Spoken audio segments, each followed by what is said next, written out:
5. Bab. Buningdan uzun o'tmay, Yahudilarning bir heti yetib keldi. Shunga Hazreti Ayso Yerusalimga bordi. Yerusalimdagi qo'y darvozasining yonida İbrani tilida Beytasta deb atiladigan bir ko'lchak bo'lib, uning atrofida 5 peshayvon bor edi. Bu peshayvonlar ostida bir to'p qarg'u, to'kur va polasa yetishadi. Ular yetib, ko'lchakning suyuning chayqilishini kutatdi.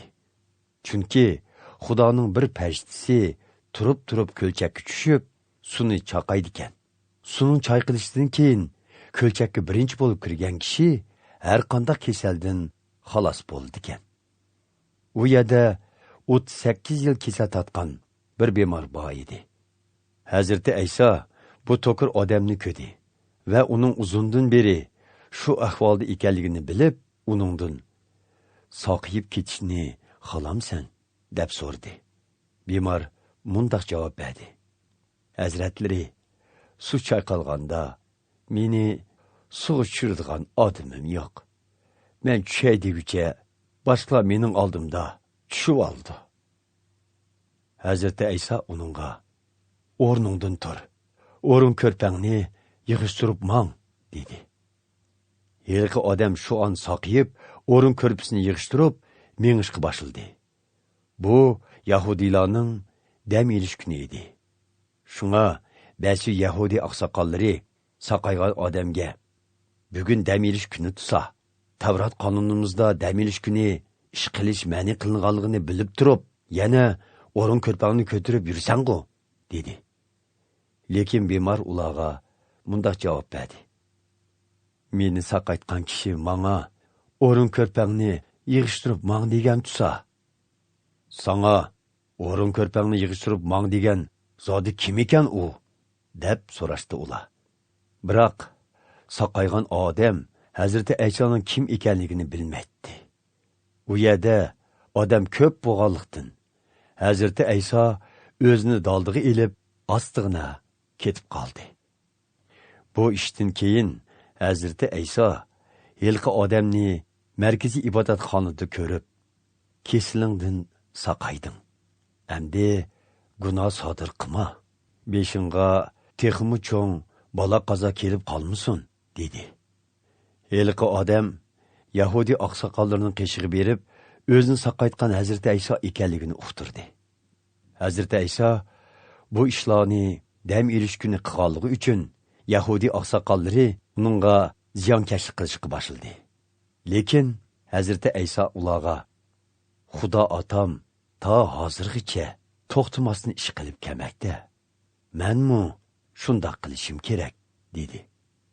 Shundoq qilib, Yahudi oqsoqollarining uni o'ldirish niyati texmo kuchaydi.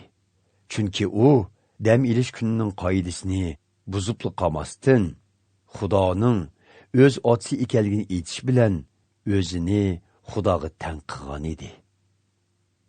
Hazreti Ayso bu shikoyatlarga javoban Yahudi oqsoqollarga mundaq dedi: bilib qo'yinglarki, o'g'li o'zlikidan hech nima qila olmaydi.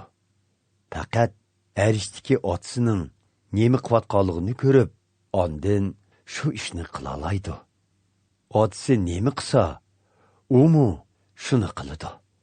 Chunki otasi uni so'yidi va o'zining qilgan barliq ishlarini uningga ko'rsatdi. Ham o'g'li orqali sizlarni hayron qoldirgudek texmi zo'r va ulug' ishlarni ayon qiladi.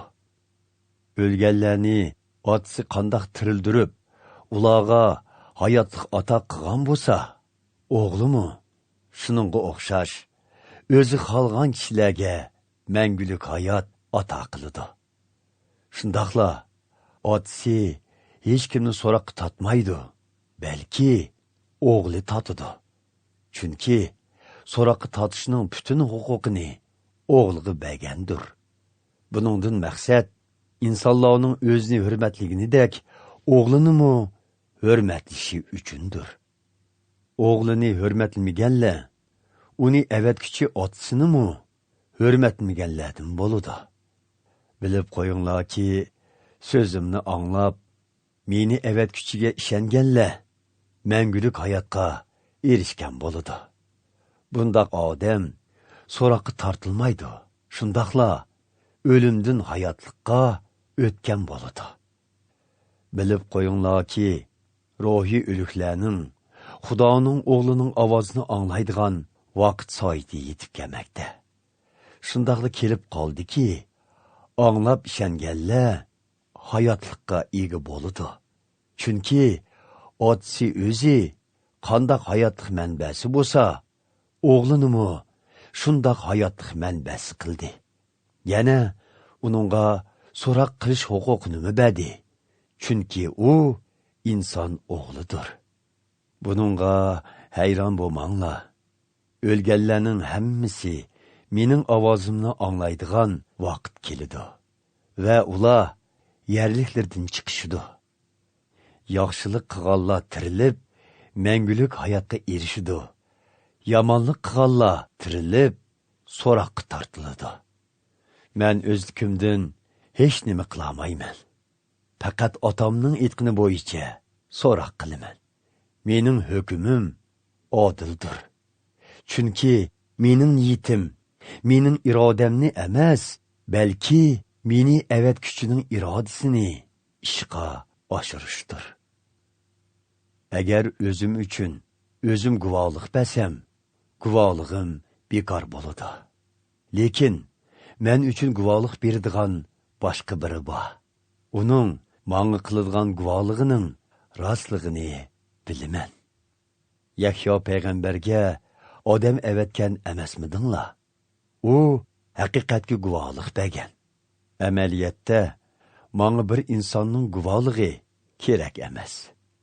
Sizlarni Yahyo payg'ambarning guvohligi ishinib qutqizilsin deb bularni aytibman.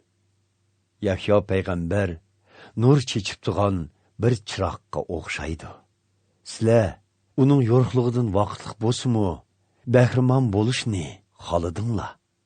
Lekin Yahyo payg'ambarning men uchun bergan guvohligidan-mu cho'ng bir guvohlik bor. U bo'lsa-mu, mening yaratgan mo'jizalarim, ya'ni otam mening o'rindishim uchun menga topshirgan ishlardir. Bular otamning meni avatganligiga guvohlik berdi. Meni avatgan otam o'zimu men uchun guvohchidir. Sizlar hech qachon uning ovozini anglamadinglar, qiyofatini ko'madinglar. Uning so'zlari sizlarning qalbinglardan o'rin olmadi. Chunki meni uning avatganiga ishonmadinglar. Muqaddas yozmalarni tadqiq qilasizlar. Chunki uningdan мәңгүлік hayotga ega bo'lishning yo'lini topalaymiz deb qaraysizlar.